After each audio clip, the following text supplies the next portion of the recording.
Hey guys, I wanted to briefly read to you guys a couple things that I wrote in my book. I had wrote this for my grandfather. His birthday is April the 4th. His name is Donald Y. I wrote this April the 4th, 2021. And what's so sad is that I was writing these things to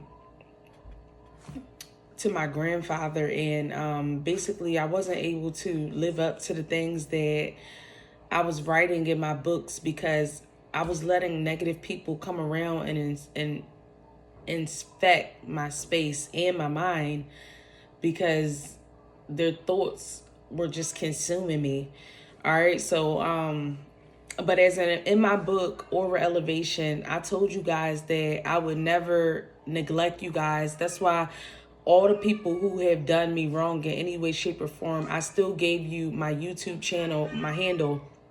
And although I know you guys try to slow me up because you didn't want me to speak about the things because you didn't want to get better, I'm still going to have my channel up just in case one day you guys want to come on, and maybe it's a message that resonates with you, okay?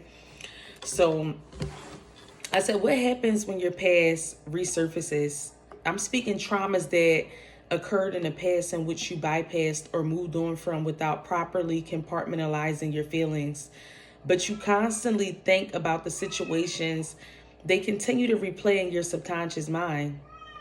Situations in which you knew someone around you betrayed you or weren't acting out of their true, authentic selves.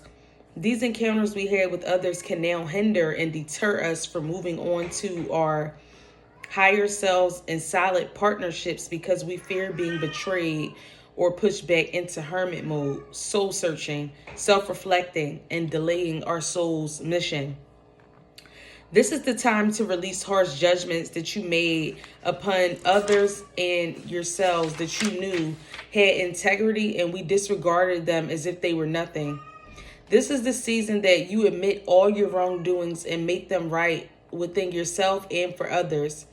This is the season that we seek balance and reciprocity, and we only work with those who are genuinely happy for us, not planning to take a destiny that we came so close to conquering. In closing, is there something you love, that you have to get off your chest to make things right within self? Remember, we can't fix anything unless we start with the self first. Okay, so that was one. And then I want to talk about the gift of discernment. I just want to read to you guys what I wrote. Discernment is the ability to judge well, to be able to know you are making the best decision without all the facts on the table. Discernment is very essential when trying to navigate smoothly through life. I almost look at discernment as a map. Suppose you're lost and you don't know where you're going. You utilize the GPS or the maps. Well, in comparison, if you don't use discernment or intuition, you'll find yourself in situations that you don't want to be in.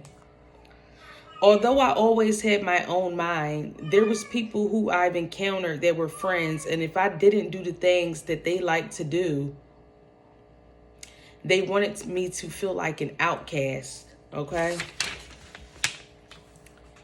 You have to know where you're at in your life to know who is worthy of your energy, because energy is everything.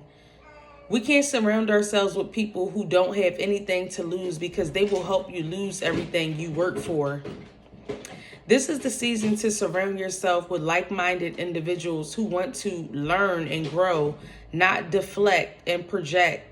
We all have been victims to a form of oppression.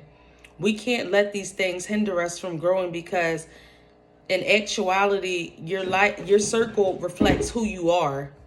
If you're rolling around with brothers who don't have anything to lose but everything to prove, where is he going to lead you? I'll tell you the road to destruction. Sisters, it is not what you do, it is how you do it. There's nothing wrong with a drink or two. Know your limits and your comfortability. The envious females around you want to take your throne. But to be stumbling but to be stumbling out, cussing and drunk and throwing up is not cute. We're not here to judge. We're here to grow. So surround yourself with people who can help you elevate. My whole life, I had no one to give me guidance. I drew my own blueprint. I took a lot of wrong turns, but I'm still growing. Being content with where I am at, but for the future, I'm very hopeful because I learned so much and I can share my experiences with you all. So these are just a couple of things that I wrote to my grandfather and for my grandfather for 4/21. And that's what I'm saying, y'all. We can write down the things that we want to see change in our life, or we can talk about our life experiences all we want, but if we're not following the guidance that we're giving, are we really a great leader?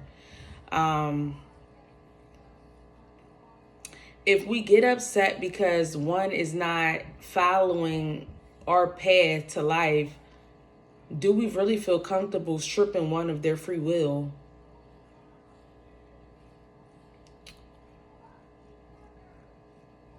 And also, are we judging others too harshly?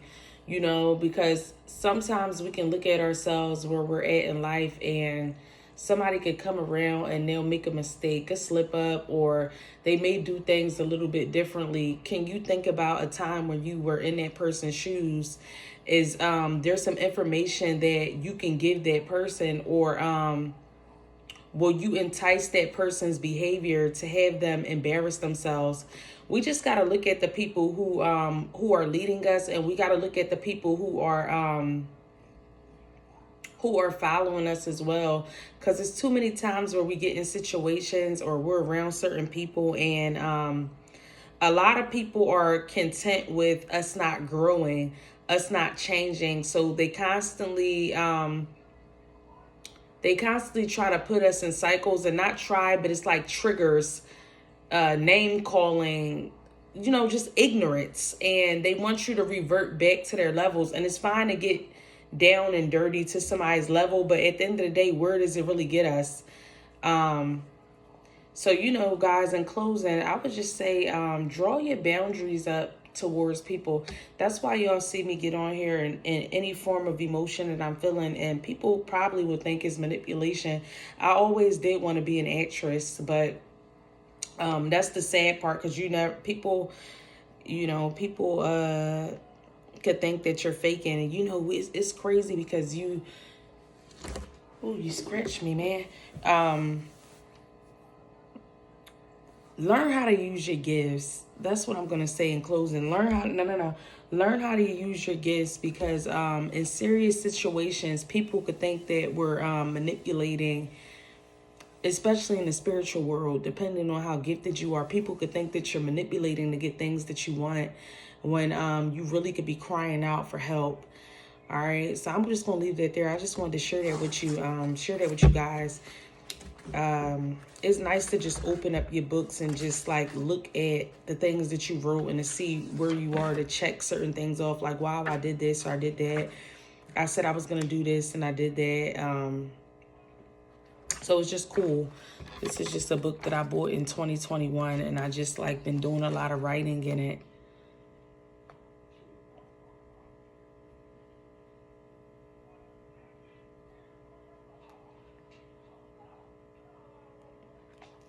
And it's crazy because I was writing rap music over the last couple years, and people were triggered by the things that I was saying. But when you look at all the music, the people who are in the music industry and the things that they're writing, majority of them are writing on things that happen in our life. So then when I started the tarot card channel, is exposing the agendas. See, you can't win for lose. That's why you just got to follow your dreams and your heart no matter what. Like, if you got a dream, or you got a goal, it don't matter who tell you no. You find a way to get that goal. And a lot of people's sole mission has been to tear you down. So they could take your soul. And we just can't let that happen to us anymore.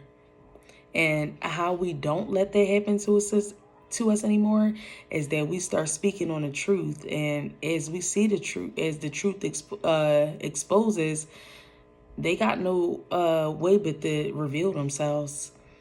That's why everybody who knows me, ain't nobody ever see me switch up on. I tell the truth, I hardly lie.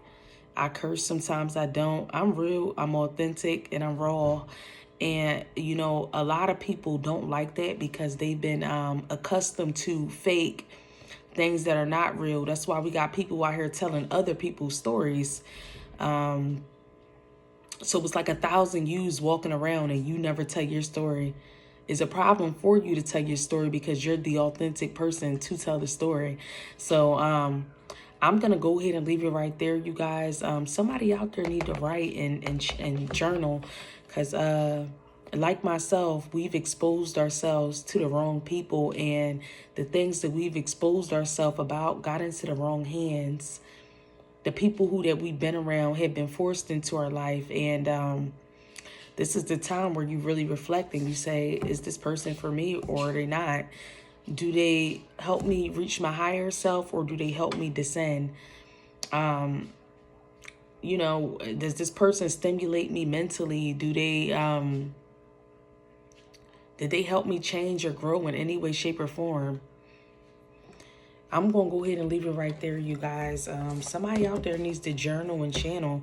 Stop letting people infect your mind. And I had to look at myself the other day. It's crazy because sometimes, like, I'm so nice of a person, y'all. Sometimes I have a hard time telling people what I don't want. And, you know, over the last year, I've been reflecting, and I noticed when people touch me, how sick I get.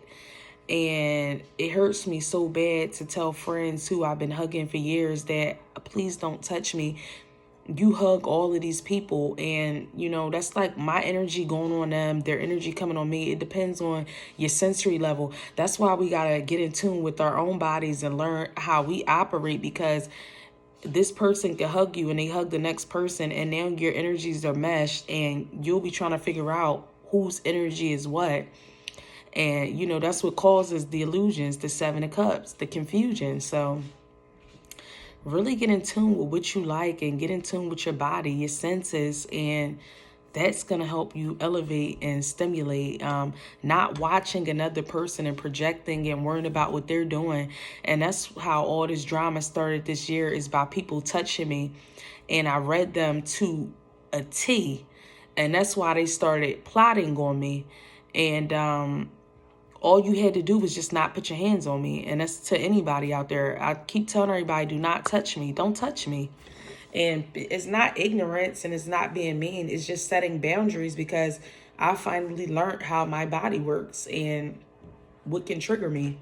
And if your boundaries are a problem for somebody else, that's that person's problem, y'all. And we got to start speaking up about these things, because, you know, and it's too many times where we see situations where we do speak about these things to the person and or to somebody, and nothing's not done. And by the time you look up, it's just, you know, we just got to start telling the truth, you guys, forming our groups and getting in groups and talking with each other, who we feel comfortable with and things of that nature, just to get our minds right. So, you know, we can't think more than what something actually really is. All right. So, yeah, y'all, I'm going to go ahead and leave it there. I just wanted to ramble on tonight before I get in bed. I hope everybody has a blessed night and you're able to get at least one thing from this message. All right. Ouch. Take care, y'all.